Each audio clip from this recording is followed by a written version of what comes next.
નમસ્તે વિદ્યાર્થી મિત્રો, હું છું ડૉક્ટર સંજય સખિયા, વિદ્યાવીર હાઈસ્કૂલ આટકોટ, જિલ્લો રાજકોટ. વંદે ગુજરાત ચેનલમાં આપ સૌનું હાર્દિક સ્વાગત છે. વિદ્યાર્થી મિત્રો, આજે આપણે ધોરણ 10માં સામાજિક વિજ્ઞાન વિષય અંતર્ગત આજે આપણે પાઠ નંબર 16 આર્થિક ઉદારીકરણ અને વૈશ્વિકીકરણ વિશે ચર્ચા કરીશું. મિત્રો, ભારત દેશના સંદર્ભમાં જો વાત કરીએ, ઈસવીસન 1947માં આપણો દેશ આઝાદ થયો. ત્યારબાદ આપણી સરકારે બંધારણ અમલમાં આવ્યું. ત્યાર પછી આયોજન દ્વારા દેશનો આર્થિક વિકાસ કરવા માટેનો સુયોજિત પ્રયત્ન કર્યો. 1951માં આપણે પંચવર્ષીય યોજના અમલમાં મૂકી. ત્યારથી શરૂ કરીને ઈસવીસન 1991 સુધીના 40 વર્ષ દરમિયાન, આ 4 દાયકા દરમિયાન જે ગતિએ દેશનો આર્થિક વિકાસ થવો જરૂરી હતો, જે ગતિએ દેશનો આર્થિક ઉત્પાદનમાં વૃદ્ધિ, માથાદીઠ આવકમાં વૃદ્ધિ, રાષ્ટ્રીય આવકમાં વૃદ્ધિ જે દરે થવી જોઈતી જરૂરી હતી તે દરે ન થઈ.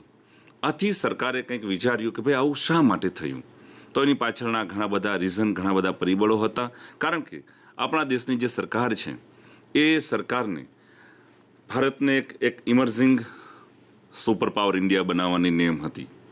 અને એ સુપર પાવર ઇન્ડિયા ત્યારે બની શકે કારણ કે દેશની અંદર આર્થિક ક્ષેત્રે આપણે જે દરે જીડીપીનો વિકાસ થવો જોઈએ, એમાં ટકાવારીમાં વૃદ્ધિ થવી જોઈએ. એ વૃદ્ધિ માટે કેટલીક બાબતો નિર્ણયાત્મક હતી અને ઈસવીસન 1991ની અંદર જે તે સમયની જે તે સરકારે એ બાબતમાં આર્થિક પગલાઓ ભર્યા અને દેશને એક નવી ઊંચાઈ પર લઈ ગયા.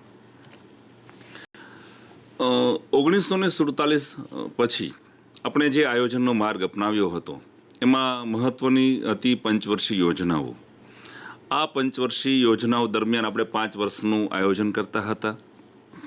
5 વર્ષ દરમિયાન દેશની અંદર જે કંઈ આંતરમાળખાગત જે સુવિધાઓ હતી એ સુવિધાઓ વધારવા માટે આપણે જેમ કે દેશની રાષ્ટ્રીય યોજનાઓની અંદર આપણે જળ સંસાધનની અંદર, રોડ રસ્તાઓની અંદર, પરિવહન, સંદેશ વ્યવહાર, અલગ અલગ ક્ષેત્રોમાં આપણે આયોજનનો માર્ગ અપનાવ્યો હતો અને પંચવર્ષ યોજનાઓ દરમિયાન આપણે એને પરિપૂર્ણ કરવા માટે સરકાર મથામણ કરતી હતી.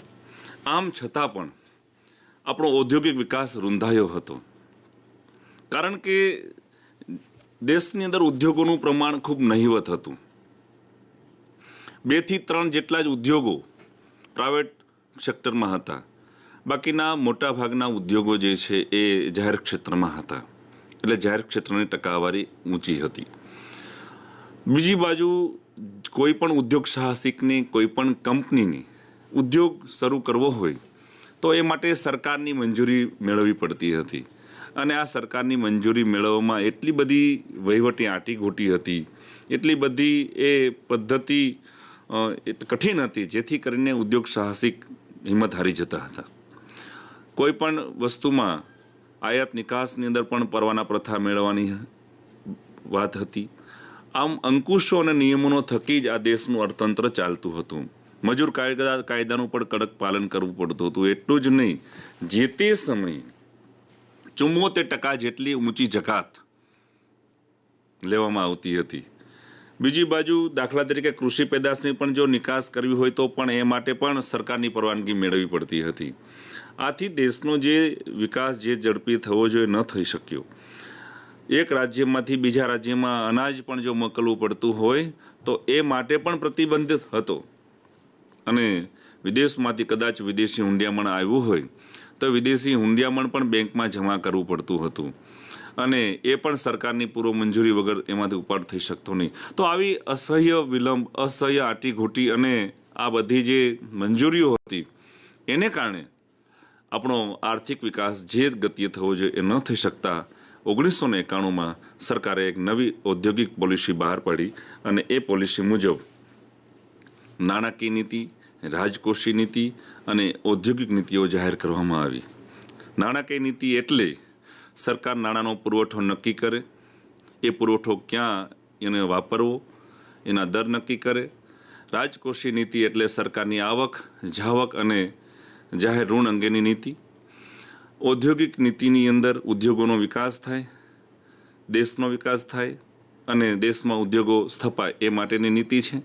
ઈસવીસન 1991ની સાલમાં તે વખતે દેશના વડાપ્રધાન જે છે એ પીવી નરસિંહ રાવ છે અને દેશના નાણામંત્રી ડૉક્ટર મનમોહન સિંહ છે. 1991નું બજેટ ડૉક્ટર મનમોહન સિંહે બહાર પાડ્યું. ભારતની પાર્લામેન્ટની અંદર તેઓએ સરકારની આર્થિક સુધારાની 3 બાબતો એમને જાહેર કરી. એ જે સુધારાઓ હતા તેની અંદર ઉદારીકરણ, ખાનગીકરણ અને વૈશ્વિકીકરણની બાબતો હતી. સરકારે વિચાર્યું કે આપણા દેશમાં ઉદ્યોગોનો વિકાસ આપણે કરી શક્યા નથી, તો એની પાછળના એમને રીઝન્સ જોયા અને રશિયા અને ચીનની અંદર પણ જો સામ્યવાદી દેશો હતા છતાં પણ ત્યાં તેમણે ઉદ્યોગોને પ્રાધાન્ય આપ્યું હતું. તો તેવા સંજોગોમાં ભારત સરકારે પણ આ પોલિસી બહાર પાડી અને આ પોલિસી જે છે એની અંદર ઘણી બધી એક ક્રાંતિ હતી. એટલે જ ડૉક્ટર મનમોહન સિંહને આર્થિક સુધારાના પિતા તરીકે પણ ઓળખવામાં આવે છે. અને આ ઉદ્યોગોમાં ખાસ કરીને આપણે જો ઉદારીકરણની વાત કરતા હોય તો ઉદારીકરણ એટલે શું? આ 3 જે નીતિ છે એ નીતિને LPG તરીકે પણ ઓળખવામાં આવે છે. ઉદારીકરણ એટલે લિબરલાઇઝેશન, ખાનગીકરણ એટલે પ્રાઇવેટલાઇઝેશન અને વૈશ્વિકીકરણ એટલે ગ્લોબલાઇઝેશન. યાની કે પ્રથમ અક્ષર જો મેળવવામાં આવે તો LPG એ તરીકે પણ આને ઓળખવામાં આવે છે. સરકારની ઔદ્યોગિક નીતિ દ્વારા ખાનગી ક્ષેત્ર પરના જે અંકુશો ઘટાડતા જવાના અને વિકાસને પ્રોત્સાહિત કરતું જવાનું, આ પ્રકારના જે પગલાં લેવામાં આવે અને એવી નીતિ એટલે ઉદારીકરણની નીતિ. કહેવાનો અર્થ એ છે કે અત્યાર સુધી મોટાભાગના દેશના 90%થી વધુ ઉદ્યોગોમાં સરકારનું વર્ચસ્વ, સીધું વર્ચસ્વ, એમની માલિકી સીધી અને એમનું મેનેજમેન્ટ, અને એ દ્વારા ખાનગી ક્ષેત્રને એમાં આવકારવાના. મોટાભાગના ઉદ્યોગોમાંથી વધુમાં વધુ ઉદ્યોગો ખાનગી ક્ષેત્ર માટે એને સંચાલન કરી શકે તેવી વ્યવસ્થા ઊભી કરવાની. અને જે કાંઈ નવો ઉદ્યોગ શરૂ કરવા માગતા હોય, કોઈ પણ કંપની હોય, કોઈ પણ ઉદ્યોગ સાહસિક હોય, તો એને સ્ટાર્ટઅપ મળે એ માટે જે કાંઈ હળવા અંકુશો કરવાના આવે, આંટીઘૂંટી હળવી કરવાની આવે, એ બાબત એટલે આર્થિક ઉદારીકરણની નીતિ. મિત્રો, અહીં એક સાદા દાખલા દ્વારા આપણે સમજીશું. આપણે હાઈસ્કૂલના તમે સૌ વિદ્યાર્થીઓ છો. માની લો કે તમારે રિસેસમાં રજા લઈને ઘરે જવું છે, તો તમને સ્કૂલમાંથી એક ફોર્મ આપવામાં આવે જેની અંદર તમારે પોતાની સહી કરવાની. ત્યારબાદ તમારે તમારા ક્લાસના જે કાંઈ નાયક છે એમને ગોતીને એમની સહી કરવાની. ત્યારબાદ એ જ પત્રક લઈને તમારે પાછું ક્લાસ ટીચર પાસે જવાનું, એમને પૂછીને એમની સહી કરવાની. ત્યારબાદ તમારા આચાર્યશ્રી પાસે જવાનું, એમને મળીને એમની મંજૂરી લેવાની. તો માત્ર અહીં તો સામાન્ય વસ્તુ છે કે તમારે રજા લઈને ઘરે જવું છે. આમ છતાં પણ તમારે 3 થી 4 વચ્ચે જે મીડિયેટર છે એમની પણ તમે પરવાનગી, મંજૂરી લઈને કદાચ રિસેસમાં બહાર ગયા હોય, નાસ્તો કરવા ગયા હોય, આડાવડા ગમે ત્યાં, તો આમ સમયનો પણ વિલંબ કરીને તમે રજા મેળવો છો. હવે એ જ જગ્યાએ તમારે સીધું એક રજિસ્ટર હોય, એ રજિસ્ટરની અંદર તમારે જવાનું છે, તો એ તમે તમારું રજિસ્ટ્રેશન અંદર તમારી એન્ટ્રી કરો, તમારી સાઇન કરો અને તમે સીધા જ તમે શાળામાંથી છૂટી લઈને, રજા લઈને ઘરે જઈ શકો. તો આ એક હળવી પ્રોસેસ થઈ, સીધી પ્રોસેસ થઈ. તો અહીંયા વાત આર્થિક ઉદારીકરણની અંદર એ જ વસ્તુ છે કે અત્યાર સુધી ઉદ્યોગો શરૂ કરવા માટે ઘણા બધા પરમિશનો લેવાની આવશ્યકતા હતી. સરકારે હવે સીધું જ કોઈ પણ વ્યક્તિને ઉદ્યોગ શરૂ કરવો હોય તો પણ એ ઉદ્યોગ શરૂ કરી શકે એ પ્રકારની પોલિસી અપનાવી, અને એ પોલિસી એટલે આર્થિક ઉદારીકરણની નીતિ. મિત્રો, આર્થિક ઉદારીકરણની નીતિની અંદર જે કાંઈ સુધારાઓ થયા એમાંથી 18 ઉદ્યોગ જે અત્યાર સુધી સરકારની માલિકી હતી, માત્ર એ સરકાર ઉદ્યોગ શરૂ કરી શકે એ માટે રિઝર્વ હતા, તો એ ઉદ્યોગોમાંથી મોટાભાગના ઉદ્યોગો પ્રાઇવેટ સેક્ટર માટે સરકારે ખુલ્લા મૂક્યા. તે સિવાયના અન્ય ઉદ્યોગો માટે જે પરવાના પદ્ધતિ હતી કે એમને મંજૂરી લેવી પડતી હતી, એ મંજૂરી ટોટલી નાબૂદ કરી દીધી. એટલે કે હવે વ્યક્તિને કોઈ પણ સરકાર પાસે, કેન્દ્ર સરકાર પાસે કે રાજ્ય સરકાર પાસે જવાની આવશ્યકતા ન હતી. ખાસ કરીને રેલવે, અણુક્ષેત્ર અને સંરક્ષણ ક્ષેત્ર, આ 3 સરકારે પોતાની પાસે સ્વાયત્ત રાખ્યા અને એ સિવાયના તમામ ક્ષેત્રો જે છે એ ખાનગી ક્ષેત્ર માટે ખુલ્લા મૂકવામાં આવ્યા. આ જે તમામ ક્ષેત્રો છે, મોટાભાગના 15 જેટલા જે ક્ષેત્રો છે જે સરકારે ખુલ્લા મૂક્યા છે, એમાં એ પહેલાં જે રિઝર્વ ક્ષેત્રો હતા 18, એમાંથી મહદઅંશે શસ્ત્ર સરંજામ, અણુશક્તિ, લોખંડ પોલાદ, ભારે યંત્ર સામગ્રીના ઉદ્યોગો, વીજ ઉદ્યોગો, કોલસા એટલે કે ખનિજ ખોદકામના જે કાંઈ ઉદ્યોગો, પેટ્રોકેમિકલ્સ, રિફાઇનરીઝ, ખનિજ ઉદ્યોગો, એરક્રાફ્ટ, એરલાઇન્સ, રેલવે, સંદેશાવ્યવહાર, ટપાલ તાર, આ જે ક્ષેત્રો હતા એ ક્ષેત્રોમાંથી મહદઅંશે મોટાભાગના ક્ષેત્રોમાં સરકારે એ જાહેર ક્ષેત્રમાંથી એ ખાનગી ક્ષેત્રમાં એને ડાયવર્ટ કર્યા.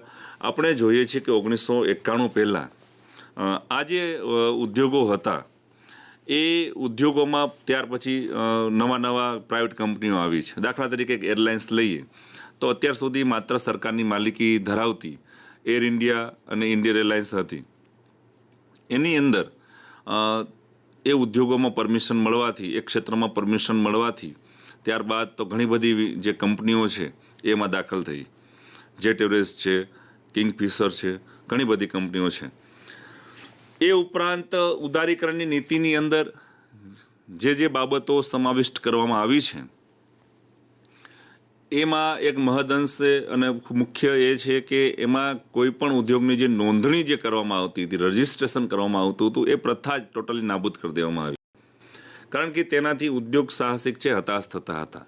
કારણ કે એટલી બધી ફાઇલો, એટલી બધી જે કાંઈ એમને એલર્જી હતી મોટી મોટી કચેરીઓમાં ધક્કા ખાવાની, એ સરકારે જોયું અને એ માટે એને સંપૂર્ણ એને સ્વતંત્રતા આપવામાં આવી અને આ પ્રથા નાબૂદ કરવામાં આવી. બીજું, પ્રદૂષણ ન ફેલાય અને પર્યાવરણ માટે જોખમી ન હોય, તેની સાથે સુસંગત હોય તેવા જો કોઈ ઉદ્યોગો હોય તો એવા ઉદ્યોગો સ્થાપવા માટે કેન્દ્ર સરકારની મંજૂરી મેળવવામાંથી જે એને મંજૂરી મેળવવી પડતી હતી એ પણ એને જોગવાઈ રદ કરવામાં આવી. તો આ રીતે ખાસ કરીને પ્રદૂષણ ન ફેલાતા એવા ઘણા બધા ઉદ્યોગો છે. દાખલા તરીકે હીરા ઉદ્યોગો છે, તો હીરા ઉદ્યોગનું કોઈ પણ કારખાનું શરૂ થાય, દાખલા તરીકે સુરતમાં ઉદ્યોગ ખૂબ સારા પ્રમાણમાં આપણે ત્યાં વિકસ્યો છે, અમદાવાદના અમુક વિસ્તારોમાં વિકસ્યો છે, સૌરાષ્ટ્રની અંદર આ ઉદ્યોગ વિકસ્યો છે. એ ઉપરાંત નાના મોટા ઘણા બધા નાના પાયાના ઉદ્યોગો છે. એ તમામ ઉદ્યોગો પ્રદૂષણ માટે જોખમી નથી, પર્યાવરણ માટે જોખમી નથી, પ્રદૂષણ ફેલાવતા નથી.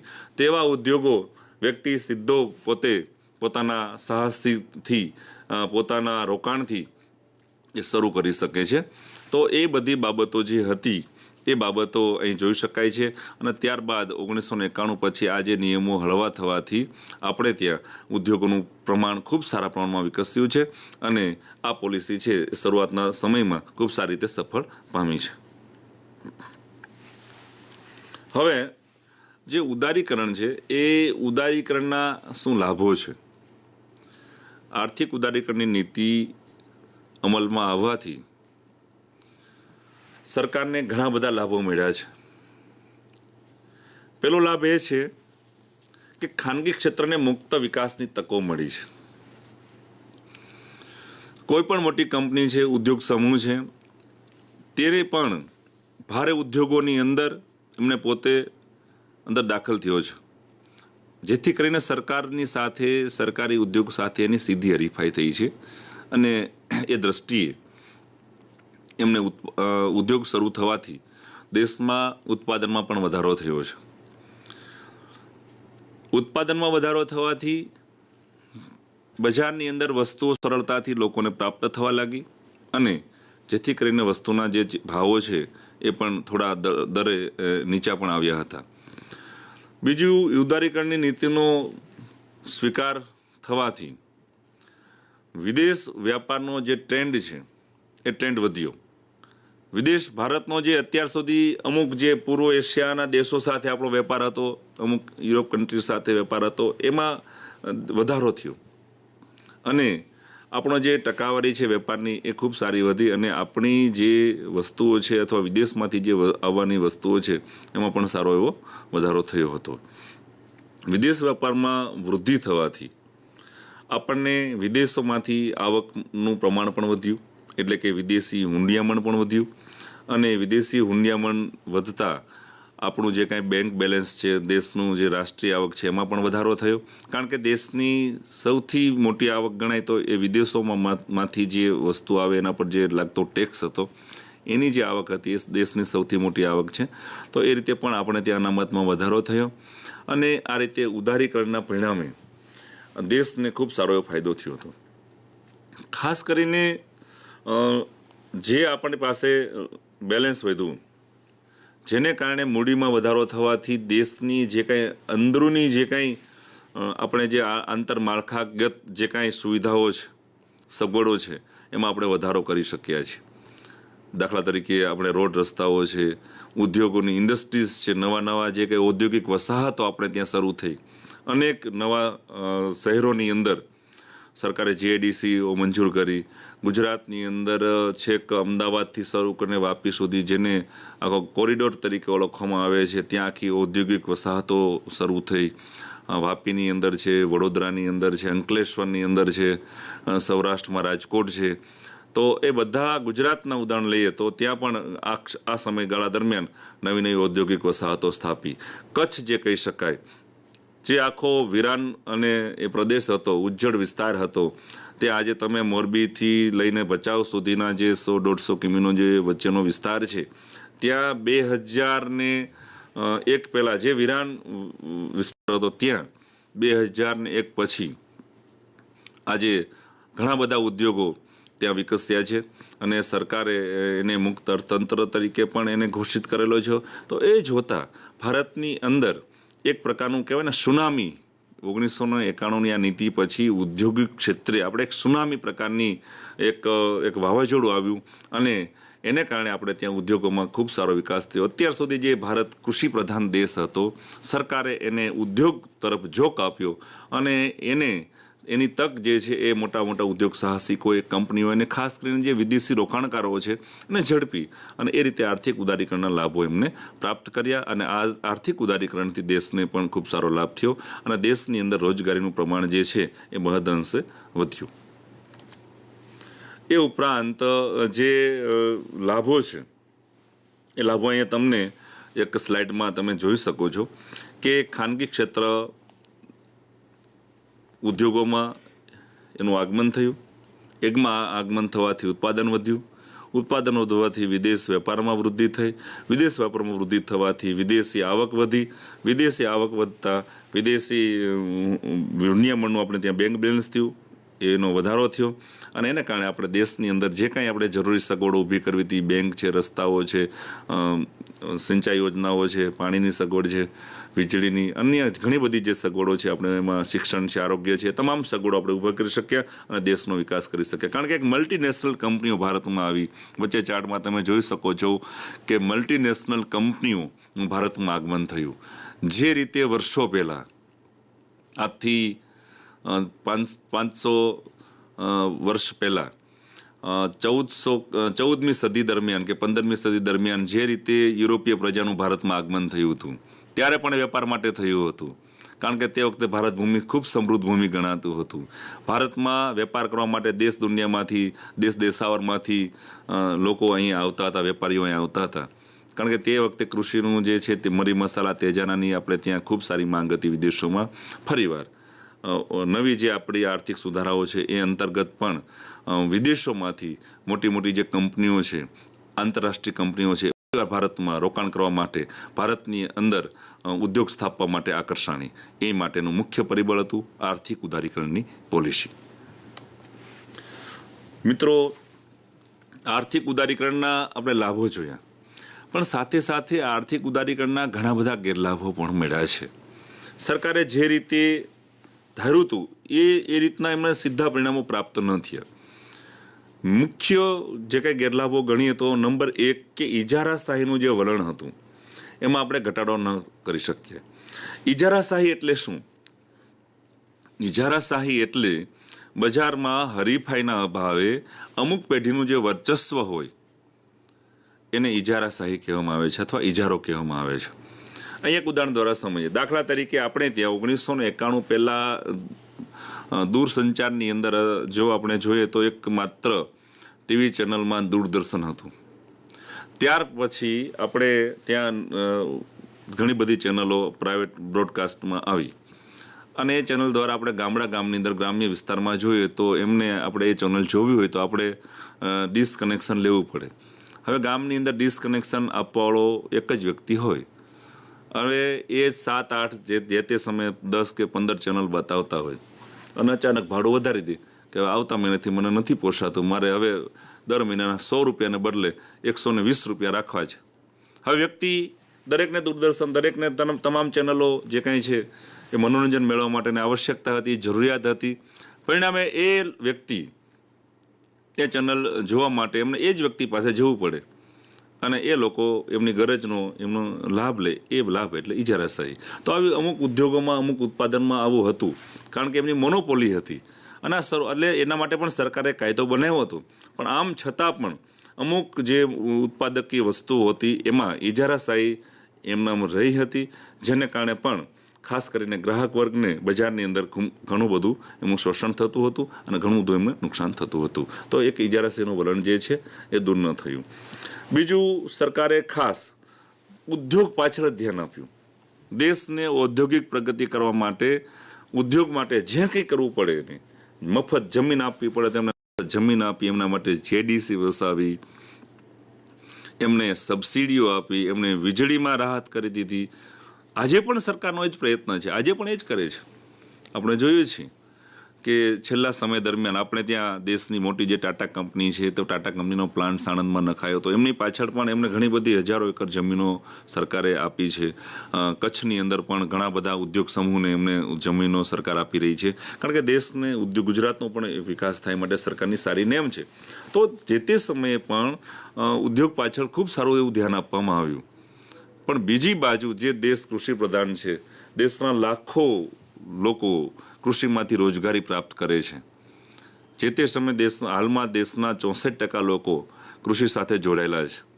તો કૃષિમાં ધ્યાન ન આપવાથી ખેડૂતોને પોતાના જે કંઈ પાક છે એના પોષણક્ષમ ભાવ પ્રાપ્ત ન થવાથી ઉદ્યોગ કૃષિની અંદરથી જે સંયુક્ત કુટુંબ કૃષિમાં જોઈન્ટ હતું તે વિભક્ત થતું ગયું અને કૃષિમાંથી દાખલા તરીકે એક કુટુંબના 4 ભાઈઓ છે, 4માંથી 2 ભાઈ ઉદ્યોગમાં જતા રહ્યા, ઉદ્યોગમાંથી રોજગારી પ્રાપ્ત કરવા માટે ગયા અને 2 ભાઈઓ છે કૃષિમાં રહ્યા. સંપૂર્ણ કૃષિ ક્ષેત્ર પાછળ રહી ગયું કારણ કે કૃષિમાંથી આવક ઘટતી ગઈ અને એને કારણે આપણે ત્યાં કૃષિનો જે દરે વિકાસ થવો જોઈએ, જે બેલેન્સ જળવાવું જોઈએ ઉદ્યોગ અને કૃષિનું, એમાં ઉદ્યોગનું પલ્લું ભારે થઈ ગયું, કૃષિનું પલ્લું નમતું રહી ગયું, જેને કારણે આપણે ત્યાં એ પણ એક ખૂબ મોટું એક નેગેટિવ ગેરલાભ છે. આજે પણ દેશની અંદર કૃષિનો વિકાસ થવો જોઈએ અને કૃષિ જ આ દેશને આગળ લઈ જઈ શકે એ રીતની પણ જે સમજ છે એ પણ આજે મોટાભાગના ખેડૂતોમાં પ્રસ્થાપિત થાય એ પણ જરૂરી છે. બીજું આનું જે કારણ છે, ગેરલાભ છે, મોટો ગેરલાભ એ છે આવકની અસમાનતામાં વધારો. મિત્રો, એ તમે સ્લાઇડમાં એક ચિત્ર જોઈ શકો છો. એક કાર્ટૂનનું ચિત્ર છે. આ એક ગરીબ વ્યક્તિ જેના ખભા પાછળ કોથળો છે અને એક અમીર વ્યક્તિ એ જ દ્રશ્ય કે જે આખો પોતે તમામ રીતે સુખી અને સમૃદ્ધ પોતાના શારીરિક શરીરથી બતાવી રહ્યો છે. આવકની અસમાનતામાં વધારો એટલે કે અમીર અને ગરીબ વચ્ચેનું જે અંતર છે એ અંતરમાં વધારો. અમીર બનતો ગયો, ગરીબ બનતો ગયો. કયા કારણોસર? જે લોકો શરૂઆતથી સરકારે જે રીતના લાભો, જે રીતની છૂટછાટો આપી દીધી, જે રીતની લાગણી કરી દીધી, એ જોતા જે લોકો કૃષિમાંથી છોડીને પોતાના અન્ય ધંધા રોજગાર છોડીને જે કંઈ નાના મોટા વ્યવસાયોમાંથી ઉદ્યોગ ક્ષેત્રે ઝંપલાવ્યું, ઉદ્યોગમાં સાહસ કર્યું, મોટી કંપનીઓ પોતે એક બ્રાન્ડ અત્યાર સુધી વર્ષોથી એક બનાવતી, એને બદલે મલ્ટિપલ બ્રાન્ડમાં એમને પોતાના ઉદ્યોગો સ્થાપ્યા. એ લોકોને ખૂબ સારો લાભ મળ્યો, ખૂબ સારું કમાણા, ખૂબ સારી આવક પ્રાપ્ત કરી. એને કારણે એ લોકો રાતોરાત લાખોપતિ અને કરોડોપતિ બની ગયા. એટલે ગરીબમાંથી મધ્યમ વર્ગ વધ્યો આ સમય દરમિયાન અને મધ્યમ વર્ગમાંથી જે છે એ રીચ વર્ગ, અમીર વર્ગ છે એ દેશની અંદર એ રીતે આખું જે છે ટ્રાન્ઝેક્શન આખું થઈ ગયું.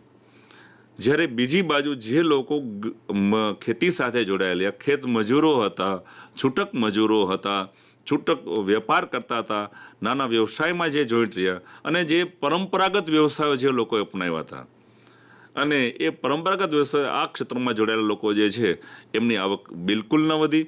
એમને બીજી બાજુ મોંઘવારી પણ વધવાથી એ પોતાનો જે વિકાસ છે ન કરી શક્યા અને તેઓ ગરીબ અને ગરીબ રહ્યા. આ રીતે અમીર અને ગરીબનું જે છે એ જે તિરાડ છે જે એ વધુને વધુ મોટી બનતી ગઈ. એ પણ આ ઉદારીકરણનો એક મોટો એક ગેરલાભ છે, જેને કારણે આજે પણ આપણે જોઈ શકીએ છીએ કે ઉદ્યોગની અંદર જે લોકો આગળ ઝંપલાવ્યું એને ખૂબ સારી પ્રગતિ કરી છે અને કૃષિ સાથે જે લોકો જોઈન્ટ રહ્યા એ આજે પણ તેઓ પસ્તાવો કરી રહ્યા છે. આવું પણ આપણે આ વડીલો પાસેથી સાંભળીએ છીએ.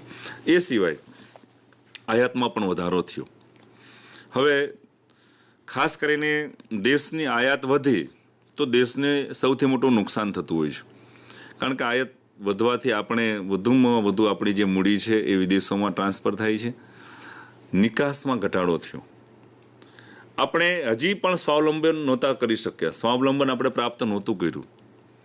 ઉદ્યોગો વધવાથી દેશની અંદર નાનામાં નાની ચીજવસ્તુ લઈને મોટી ચીજવસ્તુઓ બનવા લાગવાથી, ટેકનોલોજીની પણ હેરફેર થવાથી, આમ છતાં પણ આપણે દેશને જે કાંઈ જરૂરી ચીજવસ્તુઓ હતો એના માટે વિદેશો પર હજી પણ આધાર રાખવો પડતો હતો. એને કારણે દેશમાં આયાતો વધતી હતી, એની સામે નિકાસો ઘટતી હતી. આપણા દેશમાંથી વિદેશોમાં હજી પણ ચીજવસ્તુની ડિમાન્ડ નહોતી. શા માટે? કારણ કે મેડ ઇન ઇન્ડિયા શબ્દ આવે એટલે હજી સુધી વિદેશોમાં એ પ્રકારનું વલણ હતું કે ભાઈ ઇન્ડિયાનું વસ્તુ દુકાનમાંથી બહાર જાય એટલે એ ચાલે કે ન ચાલે એની કોઈ ગેરંટી નહીં. આ રીતનું હજી આપણું જે કાંઈ વલણ હતું અથવા એવી સમજ હતી, જેને કારણે આપણી નિકાસ ખૂબ ઓછી હતી. પરિણામે આવક આયાત વધવાથી નિકાસ ઘટવાથી વિદેશી દેવું આપણું વધ્યું. આપણે વધુમાં વધુ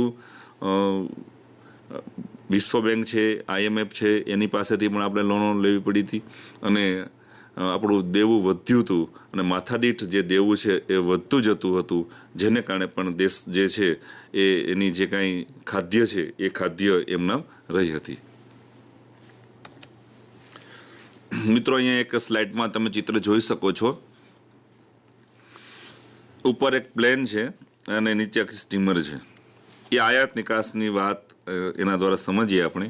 આપણે આયાત સ્ટીમર ભરીને વસ્તુ વિદેશોમાંથી આપણે મગાવતા, એટલે કે આપણી આયાત ખૂબ ઊંચી હતી અને આપણે પ્લેન ભરીને વિદેશોમાં આપણે ત્યાંથી વસ્તુઓ જતી હતી, એટલે કે વિદેશોમાં માંગ હતી. બરાબર? એટલે આટલો બધો તફાવત જે છે આયાત નિકાસમાં હતો. આપણે નિકાસ પ્લેન જેવી, એમાં કેટલી વસ્તુઓ સમાય, કેટલો જથ્થો સમાય, એ રીતની. અને એક આખી જે સ્ટીમર છે, લાખો ટનની જે સ્ટીમર છે, એમાં કેટલી વસ્તુઓ સમાય, એટલે આપણે વિદેશોમાંથી આપણે ત્યાં મગાવતા હતા. પરિણામે આપણે વિદેશી દેવું વધતું હતું. અને બીજી બાજુ આપણી જે નિકાસ હતી એ નિકાસ કેવી? કૃષિ પેદાશોની અને ત્યાર વસ્ત્રોની, જેની કિંમત વિદેશોમાં ખૂબ ઓછી આવે. અને વિદેશોમાંથી આયાત કેવી? કે જેની ડિમાન્ડ, જેની કિંમત ખૂબ ઊંચી હોય, જેમ કે ટેકનોલોજીની, પછી કોમ્પ્યુટર પાર્ટ્સ છે, મોટા ભારે યંત્રો છે, ઇલેક્ટ્રોનિક્સ જે યંત્રો છે, એની આપણે આયાત કરતા હતા. પરિણામે આપણી પાસે ટેકનોલોજીના અભાવે, એના જ્ઞાનના અભાવે આપણે ખૂબ વિદેશી દેવું થઈ ગયું હતું. આ પણ એનો એક ગેરલાભ છે. મિત્રો, હવે આપણે આગળ ઉદારીકરણની નીતિનું બીજું પાસું એટલે ખાનગીકરણ, તેના વિશે વાત કરીશું. ખાનગીકરણ એટલે પ્રાઇવેટલાઇઝેશન. ખાનગીકરણની પહેલાં વ્યાખ્યા સમજીશું તો સરકારની માલિકીના, એટલે કે રાજ્ય હસ્તકના ઔદ્યોગિક સાહસો એટલે કે ઉદ્યોગોની માલિકી. ખાનગી એટલે પ્રાઇવેટ કંપની. અહીં ખાનગી એટલે કોઈ વ્યક્તિ, કોઈ કંપની કે કોઈ કંપનીનો આખો સમૂહ ને સોંપી દેવામાં આવે એટલે ખાનગીકરણ. હવે આપણે ત્યાં જે ખાનગીકરણની નીતિ અમલમાં આવી જુલાઈ 1991માં, સરકારે બે રીતે એને બે ટાયર આપ્યા, બે માર્ગે એને કહ્યું કે ભાઈ બે રીતે ખાનગીકરણ થઈ શકે. નંબર 1, જાહેર સાહસો માટે અનામત રાખ્યા હોય તેવા ઉદ્યોગો ખાનગી વિભાગ માટે ખુલ્લા મૂકવામાં આવે. આપણે અગાઉ જોયું કે ભાઈ દેશની અંદર 18 એવા ક્ષેત્રો હતા કે જે સરકારે રિઝર્વ રાખ્યા હતા કે ભાઈ આ 18 ઉદ્યોગોમાં માત્ર સરકાર જ ઉદ્યોગ શરૂ કરી શકે, એનું કોઈ પણ જે મેનેજમેન્ટ છે માત્ર સરકાર કરી શકે, કોઈ પ્રાઇવેટ કંપની કે પ્રાઇવેટ વ્યક્તિ કે પ્રાઇવેટ સહભાગીદારી કોઈ કંપનીમાં ન કરી શકે. જે સરકારે 40 વર્ષ એનું સંચાલન કર્યું, ખોટમાં કર્યું, કાં તો મંદ ગતિએ થયું, વિકાસ ન થયો.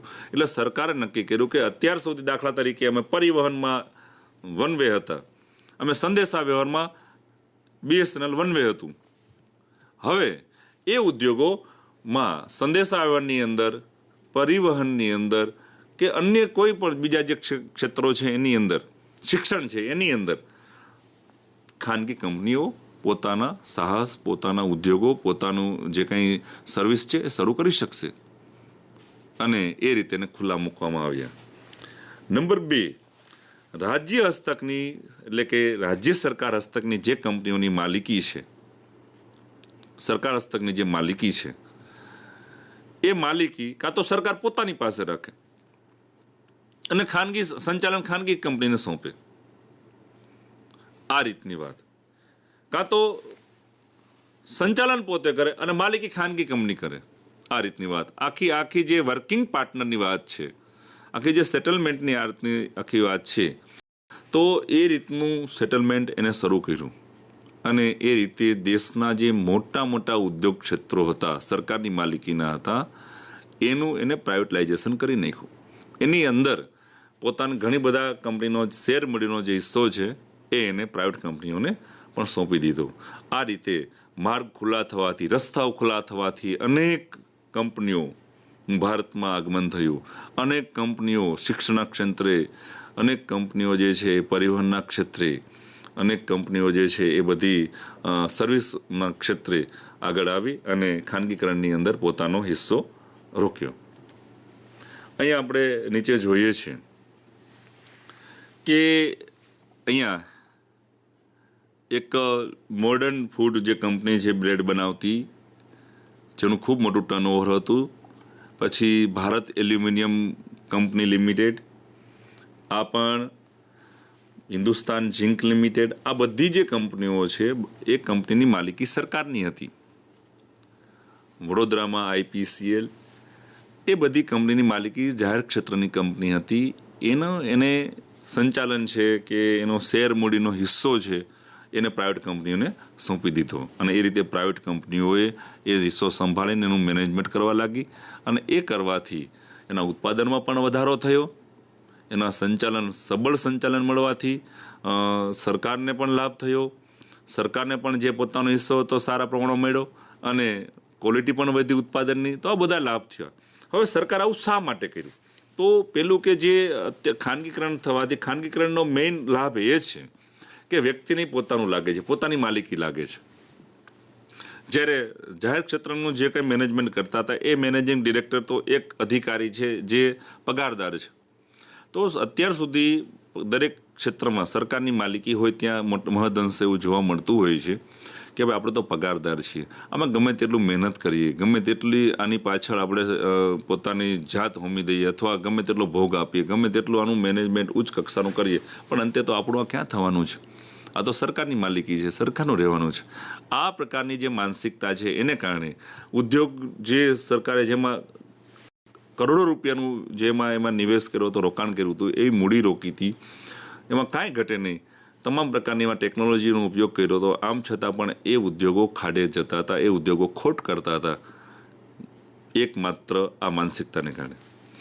હવે એ જ સંચાલન પ્રાઇવેટ કંપનીઓ સંભાળ્યું. એટલે પ્રાઇવેટ કંપનીના માલિકને લાગે આ તો મારું છે, આમ હું જેટલું રોકાણ કરીશ, જેટલું મહેનત કરીશ, મને પ્રાપ્ત થવાનું છે, મને મળવાનું છે અને મારી સમૃદ્ધિ વધવાની છે. એટલે એ દ્રષ્ટિએ એને એ રીતે એમાં કામ કર્યું અને એ જે કંપનીઓ ખોટ થતી હતી, જે કંપનીઓમાં ઉત્પાદન ઓછું હતું, એમાં ઉત્પાદન રાતોરાત વધવા લાગ્યું અને ખાનગીકરણનો આ જે સરકારે આર્થિક ક્રાંતિનો પ્રયોગ કર્યો એના દ્વારા દેશની અંદર અનેક કંપનીઓ આગળ આવી અને ખૂબ સારું ઉત્પાદન વધ્યું અને એના દ્વારા પણ દેશની અંદર ખૂબ સારા પ્રમાણમાં ચીજ વસ્તુ ઉપલબ્ધ થવા લાગી.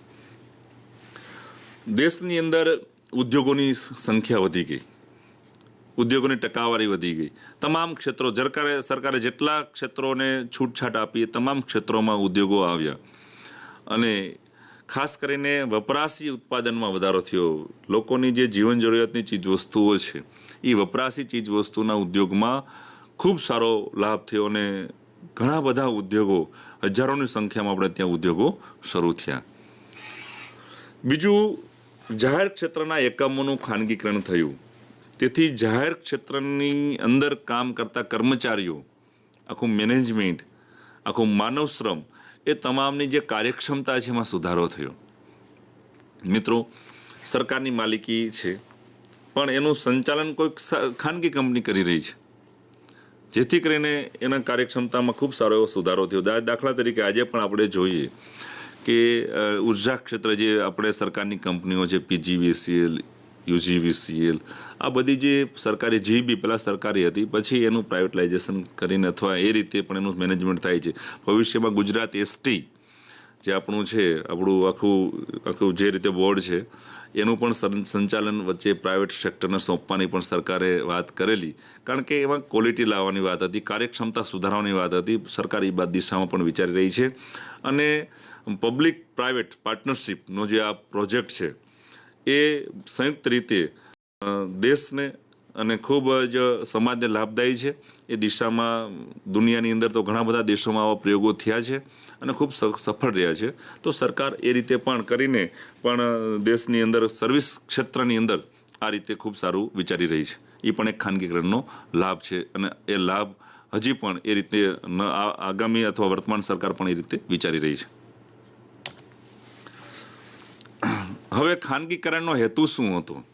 હમણાં જ મેં વાત કરી એ મુજબ ખાનગીકરણનો હેતુ હતો કે જાહેર ક્ષેત્રને ઊંચું લાવવું, જાહેર ક્ષેત્રની અંદર કામ કરતા વ્યક્તિઓની કાર્યક્ષમતા સુધારવી, સરકારી માલિકીના જે કાંઈ કારખાનાઓ છે, એકમો છે, એનો નફો વધારવો અને એ રીતે એનો હેતુ બહાર આવ્યો.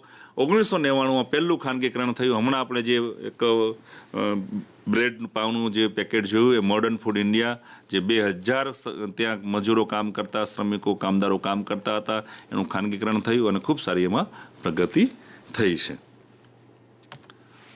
હવે મિત્રો, ખાનગીકરણના ઘણા બધા ગેરલાભો છે અને એ ગેરલાભો શું છે? નંબર 1, આર્થિક સત્તાનું કેન્દ્રીકરણ થઈ ગયું. સરકારે અમુક જે કાંઈ એક પ્રકારની કેન્દ્રીકરણ થવાથી અમુક મોનોપોલીઝ અમુક ઉદ્યોગો દાખવી અને તેનાથી ઇજારાશાહીને વેગ મળ્યો. અમુક ચીજ વસ્તુમાં હજી પણ ઇજારો જોવા મળ્યો, જેથી કરીને સરકારને ખુદને પણ એ વસ્તુ માટે કે એ સેવા માટે અમુક પ્રાઇવેટ સેક્ટર પર આધાર રાખવો પડે છે. બીજું, મોટા અને ભારે ઉદ્યોગોનો વિકાસ થયો, જેથી કરીને જે ગ્રામોદ્યોગો હતા, જે નાના પાયાના ઉદ્યોગો હતા, જે પારંપરિક ઉદ્યોગો હતા, હુન્નર ઉદ્યોગો હતા, હસ્તકલાના ઉદ્યોગો હતા, એનો બિલકુલ વિકાસ ન થયો અને એની સાથે જોડાયેલા લોકો જે છે એ લોકો આર્થિક રીતે પડી ભાંગ્યા. આ એક ખાનગીકરણનો સૌથી મોટો ગેરલાભ છે. બીજો ગેરલાભ એ છે કે ખાનગીકરણને હિસાબે ને ઉદારીકરણને હિસાબે દુનિયાની મલ્ટીનેશનલ બ્રાન્ડવાળી કંપનીઓ ભારતમાં આવીને પોતાના એના પ્લાન્ટ સ્થાપ્યા અને એવું જખમજોળ ને એવું ભપકાદાર ને એવું એક પ્રકારનું કહેવાય ને વાવાઝોડાની રીતે એનું માર્કેટિંગ કર્યું કે જેથી કરીને દેશની એ જ ક્ષેત્રની જે કંપનીઓ હતી, જે સ્વદેશી કંપનીઓ હતી, એ નેસ્ત નાબૂદ થઈ ગઈ, એનો અસ્ત થઈ ગયો. માત્ર આપણે કોલ્ડ ડ્રિંક્સની વાત કરીએ મિત્રો, કોલ્ડ ડ્રિંક્સની અંદર કોકા કોલા અને પેપ્સી 1991 પછી દેશની અંદર સ્થાયી થઈ. એની એ સમય દરમિયાન ભારતની અંદર ખાસ ગુજરાતમાં કોલ્ડ ડ્રિંક્સની જે કાંઈ નાની મોટી કંપનીઓ હતી, દાખલા તરીકે ગોલ્ડ સ્પોર્ટ છે, ખૂબ સારું કોલ્ડ ડ્રિંક્સ બનાવતી, એવી ઘણી બધી કંપનીઓ હતી અને સ્વદેશી પીણાઓ જે આપણા દેશની અંદર બનતા હતા, એ આજે પ્રાઇવેટ જે એ કંપનીઓ આવી એમનું જે માર્કેટિંગ થયું અને જે માર્કેટિંગના પ્રભાવ નીચે અને જે કાંઈ મોટા ફિલ્મ સ્ટારો અને ક્રિકેટરોના નીચે એમને જે કાંઈ લાખો રૂપિયાની ખર્ચે જાહેરાતો એ સમયમાં આપીને માર્કેટિંગ થયું અને આ નાની મોટી કંપનીને એને હસ્તાંતરણ પર કરી નાખી અથવા એ કંપનીઓને સાવ બંધ કરી દીધી. એવી હજારો કંપનીઓ, નાના પાયાની કંપનીઓ જે પોતાના પ્રાદેશિક ક્ષેત્રમાં વર્ચસ્વ ધરાવતી હતી, એ કંપનીઓ, એ ઉદ્યોગો, એ કારખાનાઓ સાવ બંધ થઈ ગયા. આપણે જોઈ શકીએ છીએ અને એ કંપનીઓ આજે હાવી થઈ ગઈ છે. તો આ પણ એક ખાનગીકરણનું એક ખૂબ મોટો ગેરલાભ છે, એ આપણે અહીંયા જોઈ શકીએ છીએ. એ સિવાય ખાનગીકરણને કારણે ભાવો અંકુશમાં ન રહ્યા, ભાવ વધારો થતો ગયો. કારણ કે ખાનગી કંપનીએ જે કાંઈ પોતાની પ્રોડક્ટ બનાવી એમાં એ પોતે ભાવ રાખવા માટે સ્વતંત્ર હતા. સરકારને તો માત્ર એની પર ટેક્સ લેવાનો હતો. જેથી કરીને શું થયું, ક્વોલિટીના નામે કે પછી બ્રાન્ડના નામે કે એને હિસાબે એમને ભાવો જે છે પોતાના મોનોપોલીના આધારે એમને ભાવો મૂક્યા અને એ ચીજ વસ્તુના જે ભાવો છે એ ભાવો વધવાથી, MRP વધવાથી સરકાર જે રીતે ઈચ્છતી હતી કે આપણે ચીજ વસ્તુનું ઉત્પાદન વધશે તો સરળતાથી લોકોને વસ્તુ પ્રાપ્ત થશે, જેટલી માંગ છે એની સામે પુરવઠો વધશે તો ભાવ વધારો નહીં થાય. આ સરકારની જે ગણિત હતું એ ગણિત 99% ખોટું પડ્યું અને ખાનગી કંપનીઓ સ્વતંત્ર હોવાથી એમની ચીજ વસ્તુઓ એમને ક્વોલિટીવાળી બનાવી અને ખૂબ ઊંચું માર્કેટિંગ કરેલું હોવાથી એ બધી બાબતો જે છે એમાં એડ થતી ગઈ. એને કારણે ભાવો વધતા ગયા, ભાવો અંકુશમાં ન રહ્યા, ભાવ વધારો થતો ગયો આપણે જોઈએ છીએ. એ પણ આનો સૌથી મોટો ગેરલાભ છે. એમાં આમ આદમી જે છે, ગરીબ વર્ગના લોકોને ખૂબ એમાં શોષાવવું પડ્યું છે. આ બધી જે મલ્ટીનેશનલ કંપનીઓ છે એને ભારતનું માર્કેટ સર કરી દીધું, કારણ કે ભારતની અંદર ખૂબ 1000 લાખ, દુનિયાનો સૌથી વસ્તીમાં બીજા નંબરનો દેશ, આવડું મોટું માર્કેટ, અને એની અંદર જે કંપનીઓ આવી એને માર્કેટિંગ કરીને આ દેશને હાવી થઈ ગયા. તો મિત્રો, આ વાત હતી ખાનગીકરણની. આપણે ખાનગીકરણ શું, ખાનગીકરણના કયા લાભ અને કયા ગેરલાભ એની વાત કરી. હવે આર્થિક ઉદારીકરણની જે ત્રીજી પોલિસી, ત્રીજી જે નીતિ છે એ છે વૈશ્વિકીકરણ, યાની કે ગ્લોબલાઇઝેશન. મિત્રો, વૈશ્વિકીકરણ એટલે શું એ સમજવું ખૂબ જરૂરી છે. વૈશ્વિકીકરણ એટલે ભારતના અર્થતંત્રને દુનિયાના અર્થતંત્ર સાથે જોડવાની પ્રક્રિયા, જોડવાની નીતિ. મિત્રો, આપણે જોતા હશું, હું નાનો હતો ત્યારની વાત કરું છું, આપણે કદાચ તે વખતે અમારે એક નાનો એવો આવડો રેડિયો આવતો હતો. હવે એ રેડિયાનો અમને હાઈસ્કૂલમાં અભ્યાસ કરતા ત્યારે ખૂબ મોહ કે ચાલો આ રેડિયો લઈએ. પણ એ રેડિયો જ્યારે જોઈએ કે અંદર નીચે પહેલાં મેડ ઇન શું લખ્યું છે, made in US, made in Japan, આનો ખૂબ મોટો મોહ હતો. પણ ક્યાંક જો મેડ ઇન ઇન્ડિયા લખેલું હોય તો એ રેડિયો અમે સેમ કિંમત હોય છતાં ન લેતા, કારણ કે એ રેડિયાની કોઈ વોરંટી, કોઈ ગેરંટી અથવા કોઈ હતું નહીં, કારણ કે એ લાંબુ ટકે નહીં. કોઈ પણ ઇલેક્ટ્રોનિક્સ વસ્તુમાં ઇન્ડિયા એટલે સાવ છેલ્લે. આવી એક માનસિકતા જે તે સમયે 1990ના પહેલાં બંધાયેલી. તો સરકારે વિચાર્યું કે ભાઈ, ભારતની અંદર ચીજવસ્તુ બને છે પણ એનું માર્કેટ માત્ર ભારત છે. આપણી ચીજવસ્તુ દુનિયાના બજારોમાં ડિમાન્ડ ઓછી છે, નહિવત છે. જ્યારે વિશ્વની નાનામાં નાની ચીજવસ્તુ લઈને મોટી ચીજવસ્તુનો મોહ ભારતની લોકોને છે, ભારતની પ્રજામાં છે. તો શા માટે ભારતની ચીજવસ્તુઓનું બ્રાન્ડિંગ વિદેશોમાં કેમ ન થાય? ભારતની નાનામાં નાની જે પારંપરિક વસ્તુઓ છે, કોઈ પણ ક્ષેત્રની હોય, પછી ભરતકામની હોય કે આપણા જે કાંઈ ગૃહ ઉદ્યોગોની અંદર આપણા જે કાંઈ નમકીન્સ છે કે પછી જે કાંઈ અથાણાઓ છે, કોઈ પણ વસ્તુઓ છે, એની વિશ્વમાં માર્કેટિંગ કેમ ન થાય? વિશ્વમાં કેમ ન પહોંચે? વિશ્વમાં કેમ ન વેચાય? અને એ વેચવા માટે અને પરસ્પર આપણી બ્રાન્ડ વસ્તુ વધુને વધુ વિદેશોમાં જાય, નિકાસ થાય, એ માટે પરસ્પર આદાન પ્રદાનની પ્રક્રિયા દ્વારા જે કંઈ આપણે સમજૂતી થાય, કરાર થાય, કમિટમેન્ટ થાય, એ એટલે વૈશ્વિકીકરણની નીતિનો એક ભાગ છે. આજે પણ તમે સ્લાઇડમાં જોઈ શકો છો, ભારતના વડાપ્રધાન માનનીય શ્રી નરેન્દ્રભાઈ મોદી સાહેબ આજે પણ દુનિયાના લગભગ દેશોમાં, કદાચ હું માનું છું ત્યાં સુધી, આ પ્રથમ એવા નાગરિક છે આ દેશના અને વિશ્વના કે જેમણે અત્યાર સુધી દુનિયાના આટલા બધા દેશો સાથે, આંગળીના વેઢે પણ ન ગણી શકાય એટલા બધા દેશો સાથે એમને એ દેશોની મુલાકાતો કરી છે, એ દેશોની સાથે દ્વિપક્ષી કરારો કર્યા છે, એ દેશોના જે કાંઈ મેનેજમેન્ટના જે કાંઈ મુખ્ય જે વડાપ્રધાન, રાષ્ટ્રપતિ કે એમના જે નાણામંત્રી કે વિદેશ મંત્રી છે એમની સાથે મુલાકાતો કરીને પરસ્પર વેપારનું આદાન પ્રદાન થાય, પરસ્પર ચીજ વસ્તુઓનું આદાન પ્રદાન થાય, મૂડીનું આદાન પ્રદાન થાય. એ માટે ચીજ વસ્તુઓ, સેવાઓ, ટેકનોલોજી અને માનવ શ્રમ ની બધી બાબતોમાં આપણા ભારત દેશને જોડવાની વાત એમણે કરી છે મિત્રો. અત્યાર સુધી શરૂઆતના એમને જે કાંઈ પ્રધાનમંત્રી એમના થયા પછી જે કાંઈ 2 થી 3 વર્ષ દરમિયાન એમને જે રીતે વીજળીક ગતિએ જે રીતે 24 કલાક દરમિયાન સવારે રશિયામાં હોય, બપોર પછી પોર્ટુગલ હોય ને સાંજે કેનેડાની અંદર હોય, આટલી ઝડપી મુલાકાતો કરીને ભારતને બાહ્ય રીતે, વેપારિક દ્રષ્ટિએ, ઔદ્યોગિક દ્રષ્ટિએ વિશ્વના તમામ દેશો સાથે ભારત ઊભું રહી શકે, ખડું થઈ શકે અને વેપારમાં વૃદ્ધિ થાય એ માટેનો નમ્ર પ્રયાસ છે. અને આવો પ્રયાસ આપણા વર્તમાન પ્રધાનમંત્રીએ કર્યો છે, જેનું ગૌરવ આપ સૌને છે. તો એ પણ એક વૈશ્વિકરણની નીતિ છે, કારણ કે એના થકી આપણા દુનિયાની અંદર આપણા સારા સંબંધો સ્થાપિત થાય, આપણો વેપાર વધે, આપણો દેશનો વિકાસ થાય. એ પણ એક એમની મોટી ડિમાન્ડ છે. એ પણ આપણે અહીંયા જોઈ શકીએ છીએ. 1991થી જે ડૉક્ટર મનમોહન સિંઘે શરૂ કરેલી જે નીતિ હતી, એ નીતિ એનાથી પણ વધુ જોરશોરથી અને પ્રચાર અને પ્રસારથી માનનીય વડાપ્રધાન શ્રી નરેન્દ્રભાઈ મોદી આજે પણ કરી રહ્યા છે. એ પણ આપણે ખાસ નોંધવું રહ્યું. હવે વૈશ્વિકીકરણ માટે સરકારે જે તે સમયે ક્યાં ક્યાં સુધારાઓ કરેલા. 1991ની સાલમાં વૈશ્વિકીકરણ અંતર્ગત સરકારે કઈ કઈ બાબતો અંદર ઇન્વોલ્વ કરેલી. તો વૈશ્વિકીકરણની અંદર જે સુધારાઓ છે એમાં પહેલો સુધારો છે કે 2 દેશો વચ્ચે વેપારના અવરોધો દૂર થાય. દાખલા તરીકે ભારત અને પાકિસ્તાન અહીં લઈ લઈએ આપણે.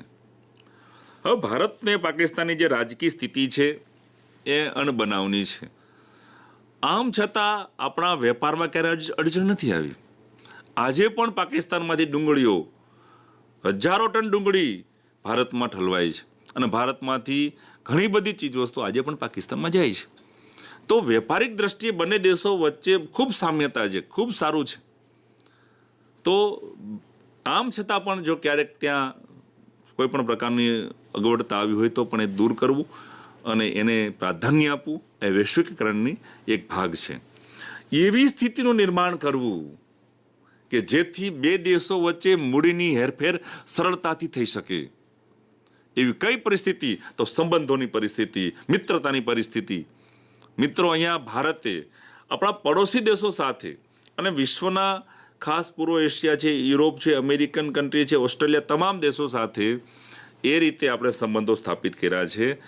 અને ખાસ કરીને મૂડી એટલે અહીંયા માત્ર નાણાકીય બાબત નહીં, પણ એ સિવાય શ્રમિકો છે, એ સિવાય કે જે માનવ શ્રમમાં ખાસ કરીને બ્રેન ડ્રેન અથવા જે લોકો શિક્ષિત વર્ગના લોકો છે, ડૉક્ટર્સ છે, ટેકનિશિયન છે, એન્જિનિયર્સ છે, એ પણ સરળતાથી એકબીજા દેશમાં જઈ શકે. એમને પણ પાસપોર્ટ વિઝાથી લઈને ત્યાં જે કાંઈ પેમેન્ટથી લઈને કોઈ પણ બાબતમાં અવરોધ ન થાય એ માટે પણ આપણું જે કાંઈ વિદેશની જે આપણી કાઉન્સિલ છે, ઓફિસ છે વિદેશ મંત્રાલયની, એ પણ ખૂબ સારું આમાં કામ કરે છે. અને એ રીતે પણ આપણે ત્યાં આ રીતે વેપારમાં સારામાં સારું પ્રગતિ થાય એ જોવે છે. તે સિવાય ટેકનોલોજીને જે કાંઈ હેરફેર માટેના અવરોધો છે એ પણ દૂર થાય. દાખલા તરીકે ભારતની અંદર, આસામની અંદર હમણાં જંગલમાં આગ લાગી હતી. ભારતની કોઈ ટેકનોલોજી કામ નહોતી આવી, કોઈ પ્રકારની આપણે તમામ પ્રકારના પ્રયત્નો કર્યા છતાં કામ ન લાગી. આપણે ઇઝરાયલ કે એ દેશોમાંથી આપણે ત્યાંના ટેકનિશિયનો આવ્યા અને એમને આ આગ બુઝાવી. તો એ આપણા સંબંધોને કારણે છે. અને એ રીતે વૈશ્વિકરણનો આ એક ખૂબ સારો સુધારો છે. બીજો છેલ્લો છે કે જુદા જુદા દેશો વચ્ચે શ્રમની મુક્ત રીતે હેરફેર થાય. આપણે અહીંથી ઘણી વખત છાપામાં આપણે જાહેરાતો વાંચીએ છીએ, જોઈએ છીએ કે ભાઈ કારીગર જોઈએ છે, કડિયા જોઈએ છે. તો આ બધે ક્યાં અરબ કન્ટ્રીઓની અંદર દુબઈ માટે 7 કારીગરોની જરૂર છે, કડિયા કામ હોય, બરાબર છે, મોચી કામની જરૂર છે, આવા ઘણા બધા દરજી કામની જરૂર છે, આવા ઘણી બધી એડવર્ટાઇઝ આપણે જોઈએ છીએ. તો એ લોકો અહીંથી ભલે એનું શિક્ષણ ઓછું છે, 8-10 પાસ છે, પણ એની પાસે સ્કિલ છે. તો એ સ્કિલને આધારે તેઓ વિદેશોમાં જાય છે અને બંને દેશો વચ્ચે સારા સંબંધો છે. એટલે અરબ કન્ટ્રીમાંથી પણ, ગુજરાતમાંથી ઘણા બધા લોકો અહીંથી આવીને ત્યાં વસેલા છે અને ખૂબ સારું કમાય છે. તો એ રીતે પણ શ્રમની હેરફેર મુક્ત રીતે આ વૈશ્વિકરણ એક ભાગ જ છે. વૈશ્વિકરણના જે લાભો છે એ લાભો આપણે જોઈએ કે વૈશ્વિકરણનો જે લાભ છે એનાથી વિદેશી મૂડીરોકાણને પ્રોત્સાહન મળ્યું છે. અને કંપનીઓએ અનેક વિદેશના નાગરિકોએ ભારતની અંદર ભારતની કંપનીઓના શેરો ખરીદ્યા છે ટૂંકા ગાળા માટે. ભારતની અંદર એમને પ્લાન્ટ્સ પણ સ્થાપ્યા છે, એ પણ એનો લાભ છે. ભારતની અંદર એને ઘણી બધી ચીજવસ્તુઓ પણ ખરીદે છે, મંગાવે છે. વિકસિત દેશોમાં પ્રાપ્ત થતી વસ્તુઓ સરળતાથી મળી શકે છે. આ પણ એક ખૂબ મોટું. આજે પણ તમે જુઓ, હમણાં રમજાન મહિનો હતો, અમારા એક મિત્ર છે, એમને છેક અરબ કન્ટ્રીમાંથી ત્યાંથી એમને ખારેક મગાવી સ્પેશિયલ. અને એ રીતે આપણે ત્યાંથી પણ ઘણી બધી વસ્તુ, અથાણા, આપણા જે અથાણા છે અહીંના જે પાપડ છે, જે કંઈ અહીંના ખાખરાઓ છે, ગુજરાતની જે કાંઈ ગાંઠિયા છે, એ બધી વસ્તુઓ, ગુજરાતની કેસર કેરી છે, ગુજરાતના ભરતકામના નમૂના છે. આ જે વસ્તુ ગુજરાતના આણંદ બાજુમાંથી તો ત્યાં પ્લાન્ટ્સ પણ સ્થાપ્યા છે કે ગુજરાતમાંથી ઢોકળીનું શાક, ગુજરાતમાંથી આવી જે કાંઈ ઇન્સ્ટન્ટ બની શકે એવી વસ્તુ જે 15-20 દિવસ સુધી સારી રહે એ વિદેશોમાં જાય છે. ગુજરાતના પાકોની વાત કરીએ તો તલ છે, અહીંની મગફળીના સિંગદાણા છે, સુરેન્દ્રનગરની સિંગ છે. નરેન્દ્રભાઈ મોદી વડાપ્રધાને એક ભાષણમાં કીધેલું કે સુરેન્દ્રનગરની સિંગ છે જાપાન સુધી પહોંચે છે, વિચાર કરો. તો આવી ઘણી બધી વસ્તુઓ છે, અનલિમિટેડ વસ્તુઓ છે ગુજરાતમાંથી, ભારતમાંથી, કે જે દુનિયાની દેશોમાં પહોંચી છે અને ત્યાં આજે ખવાઈ રહી છે. આ વૈશ્વિકરણનો એક ખૂબ મોટો એક લાભ છે. ભારત જેવા વિકાસશીલ દેશોની અંદર આપણા જે દેશ છે આંતરરાષ્ટ્રીય હરીફાઈમાં આપણી ટકી રહેવાની શક્તિ પ્રાપ્ત કરી છે. આજે તમે જો, ભારત એક સશક્ત અને સમૃદ્ધ દેશ બની ગયો છે ઔદ્યોગિકની દ્રષ્ટિએ, ગ્લોબલ ટ્રેડની દ્રષ્ટિએ, અને દુનિયાની અંદર આપણે માર્કેટ સર કર્યું છે. આપણે દુનિયાની અંદર ટેકનોલોજીના ક્ષેત્રે, ઇલેક્ટ્રિકના ક્ષેત્રે, ઇલેક્ટ્રિકલ સાધનોના ક્ષેત્રે, કોમ્પ્યુટરના ક્ષેત્રે આપણા દેશના ટેકનિશિયનો, એન્જિનિયરો વિશ્વના કોઈ પણ મોટી મોટી કંપનીઓ છે એની સાથે આપણી બ્રાન્ડ એક જ લાઇનમાં ઊભી રહી શકે છે, ચીજ વસ્તુ એક જ લાઇનમાં ઊભી રહી શકે છે. એ તાકાત આ વૈશ્વિકરણના લાભ દરમિયાન જોઈ શકાય છે. અને વૈશ્વિકરણનો જે ગેરલાભ છે એ ગેરલાભ છે ગરીબી. હજી ગરીબ ત્યાંનો ત્યાં છે. ગરીબી આપણે દૂર કરી શક્યા નથી. ગરીબીને ટકાવારી દૂર થઈ હશે પણ સાચી રીતે ગરીબ દૂર નથી થયા. બેરોજગારીની સમસ્યા હલ થઈ નથી, કારણ કે મોટી મોટી કંપનીઓ આપણે ત્યાં આવી, હજારો કારખાનાઓ સ્થપાણા, આમ છતાં એ બધા કોમ્પ્યુટરાઇઝ થયા. માનવનું કામ મશીને લીધું, હાથનું કામ હેન્ડલે લીધું, અને આ રીતે આપણે ત્યાં બેરોજગારીની સમસ્યા હલ થઈ નથી. બેરોજગારીનું પ્રમાણ ઉત્તરોત્તર વધતું જાય છે. 4 જગ્યા હોય ત્યાં 400 લોકો આજે પણ આપણે ત્યાં છે. તો એ પણ એક મોટો ગેરલાભ છે. દેશની નિકાસ વૃદ્ધિ થઈ પણ માત્ર કૃષિના ઉત્પાદનોમાં, જેથી આપણે નિકાસ વૃદ્ધિ બરાબર ન થવાથી એનો શરૂઆતમાં લાભ નથી મળ્યો. જે લાભ મળ્યો, ફરીવાર કહીએ છીએ કે મોટા ઉદ્યોગોને લાભ મળ્યો, નાના ઉદ્યોગોને લાભ ખૂબ ઓછો મળ્યો છે. એને કારણે પણ આપણે ત્યાં વૈશ્વિકીકરણનો આ મોટો ગેરલાભ છે, જેના દ્વારા પણ આપણે દેશનો જે નાના માણસનો વિકાસ કરી શક્યા નથી.